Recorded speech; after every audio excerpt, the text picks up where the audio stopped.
Hello, it's day 7 of my fast, and I want to talk about physicality and being a human being, and I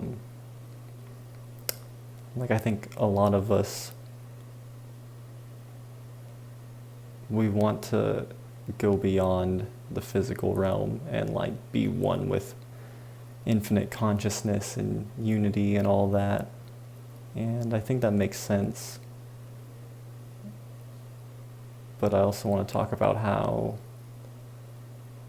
when you're in that infinite consciousness and unified, it's my opinion that pretty much all you want to do is experience duality in the physical experience. And so a lot of the stuff I'm going to talk about in this video comes from the book Conversations with God, which is my favorite series of books and the book that I would recommend to everyone in the world over any other book. There's 9 of them, and so I've read all of them. And yeah, so there's this sort of new age idea that the universe is just trying to explore itself, and that never really made sense to me before until I read Conversations with God. And just the fact that when you are infinite consciousness and pure unity, there's only one thing. And pure unity is infinite knowing. You know everything. The only thing is you can't experience anything. You know everything, but if you're the only thing, there's nothing to compare or contrast yourself with. You can't have any experience. And so in that way, it makes more sense to me that the universe is trying to explore itself with duality and to, in a sense, understand itself. And that's why we have such a range of emotions. That's why there's, this perceived idea of good and bad. It's just the universe trying to explore every aspect. How evil can I get? How benevolent and malevolent can I be? And that's what it means to be infinite, to explore everything. And so I've read that the spiritual path is the path of knowing. You can be all-knowing on the spiritual path, but the physical path is the path of experiencing, and you really need both if you want to become a completely whole entity. You won't fully know or experience everything unless you have both. So a lot of humans on their spiritual journey are clamoring to get to unity, to leave this physical world.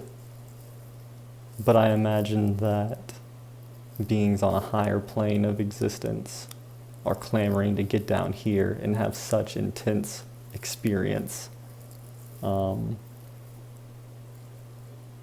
in ways that they probably can't experience on higher realms and dimensions. I imagine it's an honor and a privilege to be a human being and be able to explore to this sort of depth. And the universe is basically just an endless loop. Infinite time, no time, and physical linear time, they're both happening at the same time. And so every timeline and every reality and all this linear time is, it's just a product of our imagination. And everything is just happening in a single moment. And the entire universe, all of reality, is just looping in on itself. There's never been a beginning or an end. It's just an infinite loop.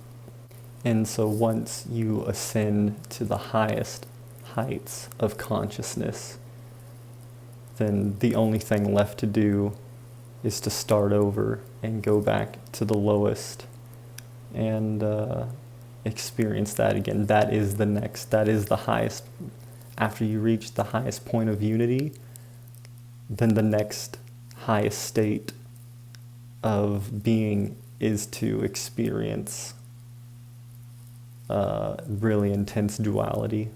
And my nature is to be extremely grounded and present and very feeling based. And that's not everyone's nature. I think that that's kind of portrayed as the spiritual path when it comes to Buddhism and meditation and just being extremely stoic or present and like thoughtless.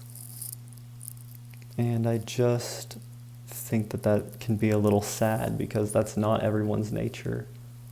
Pretty much my entire astrological chart is only earth and water. Only earth and water, so that just brings a very present, grounded, and feeling-based nature. I don't have as much of an imagination, like a very active imagination as most people, because that's just sort of the energy that I'm working with. But I think that imagination is one of the highest qualities in a human being, and to be in your thoughts and creative in your mind is just as powerful as anything else. It just seems a little sad that it's not seen that way, that being in your head and imaginative, like amongst spiritual seekers, is almost looked down upon. But I think that it's a strength if it is your nature, like being very airy or fiery, tend to have more imagination, and like lofty thoughts and ideals. And I think that if you can accept that and use that, then that's definitely like your strength. And it just so happens that my strength is being very present and feeling based, so I'm mostly in my body and with my sensations, and there's not a lot of thought processing for me. And I think a big reason that I don't make a lot of videos anymore is because I feel like I've just got nothing to teach. It's all very emotional and like very expressive typically when I make videos now. And yeah, I think I just don't make a lot of videos anymore because I'm like, I don't really have anything worth teaching. What I really want is to just experience relation with other people and like present moment interactions with people. I mean, I certainly have beliefs, but I'm not really attached to pretty much any of my beliefs. The biggest belief I'm attached to is that we're like frugivores and that a fruitarian diet is probably the most highly elevated diet as far as solid food goes for a human being. I'm pretty attached to that. Pretty attached to the idea that we are not meant to have meat and dairy, just because I've experienced the crappy feelings that come with eating that way, and cooked food and all that just doesn't make sense to me. But I also believe there's a level of consciousness beyond food. So like even that belief is just like a limited human being kind of filtered thing. And we're all basically going to get where we're going. We're all spiritual. No one's more spiritual than anyone else. We're all just like in this big looping circle in the name of exploration, in my opinion. And I think we can be more connected with our higher aspects and more of a godly sort of self but that's just one experience, which is a necessary experience, but it's also a necessary experience to have somewhere in reality people or entities that are so not connected with their godhood. That's just as important. I think life is all just about expressing yourself and choosing to be who you really are in every moment. I think we're all presented with opportunities in every moment to have the free will and the choice to decide whether we want to be our most authentic, highest self or not be that. So I think I've kind of gone off into a bunch of different subtopics and feel pretty okay with this video. So I'm going to just end it here and probably make more videos on whatever else I feel like. Talk with you guys soon.